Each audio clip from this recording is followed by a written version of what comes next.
పార్టీని ఏపీ ఎన్నికల ప్రచారంలోకి లాగుతున్నారంటూ కేటీఆర్ వ్యాఖ్యానించారు. చంద్రబాబు తాను చేసిన తప్పుల్ని కప్పుపుచ్చుకోవడానికి టీఆర్ఎస్ పార్టీని విమర్శిస్తున్నారని ఆయన ఆరోపించారు. ఇలాంటి పనికిరాని పనులను పక్కన పెట్టి తాను ఎలా గెలవాలి అనే దానిపై శ్రద్ధ పెట్టాలని ఆయన అన్నారు. కేటీఆర్ చెప్పిన మాటలు చంద్రబాబు మానసికంగా ఏ స్థాయిలో ఉన్నారో నాకు తెలియదు, కానీ ఆయన ఓ విషయాన్ని మర్చిపోతున్నారు. అది గుర్తు చేస్తున్నాను.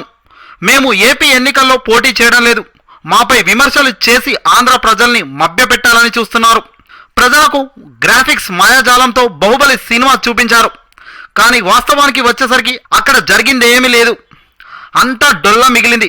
ప్రజల ముందు తన బాగోతం బట్టబయలు అవుతుందని భయపడి కేసీఆర్ను ఓ బూచీలా చూపించబోతున్నారు చంద్రబాబు నాయుడు. అదొక చిల్లర భావదారిద్ర ప్రయత్నమని కేటీఆర్ వ్యాఖ్యానించారు. ఇలాంటి చీప్ ట్రిక్స్ను ప్రజలు తిరస్కరిస్తారన్నారు. చంద్రబాబుకి రిటైర్మెంట్ దగ్గర పడిందని ఆయన అన్నారు. తను ఏమి చెబితే ప్రజలు అది వింటారనే భ్రమలో చంద్రబాబు ఇంకా బ్రతికేస్తున్నారని కేటీఆర్ చెప్పుకొచ్చారు. త్వరలోనే బాబుకు ఆ భ్రమలు తొలగిపోతాయని అన్నారు.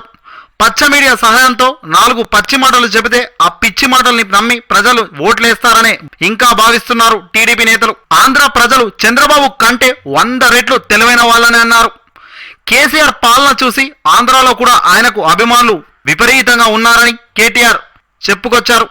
మా రైతు బంధును కాపీ కొట్టి అన్నదాత సుఖీభవ అని ప్రవేశపెట్టారు చంద్రబాబు. ఇక్కడ కళ్యాణ లక్ష్మి పెడితే అక్కడ పసుపు కుంకుమ పెట్టారు. ఇక్కడ మిషన్ కాకతీయ అనగానే అక్కడ నీరు చెట్టు అంటారు. కాపీ పేస్ట్ వ్యవహారం తప్ప బాబుకు కొత్తగా చెప్పుకోవడానికి ఏమీ లేదు.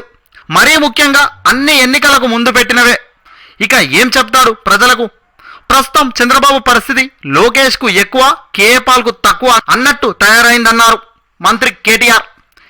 ఏదేదో మాట్లాడుతూ ప్రజల దృష్టిలో కామెడీ పీస్గా మారిపోయారని విమర్శించారు. పైగా కేసీఆర్ ఎప్పుడు తిడతారు అని చంద్రబాబు వెయిట్ చేస్తున్నారని, కేసీఆర్ తిట్టిన వెంటనే సెంటిమెంట్ను రగిలించడానికి ప్రయత్నిస్తున్నారని అన్నారు ఆయన.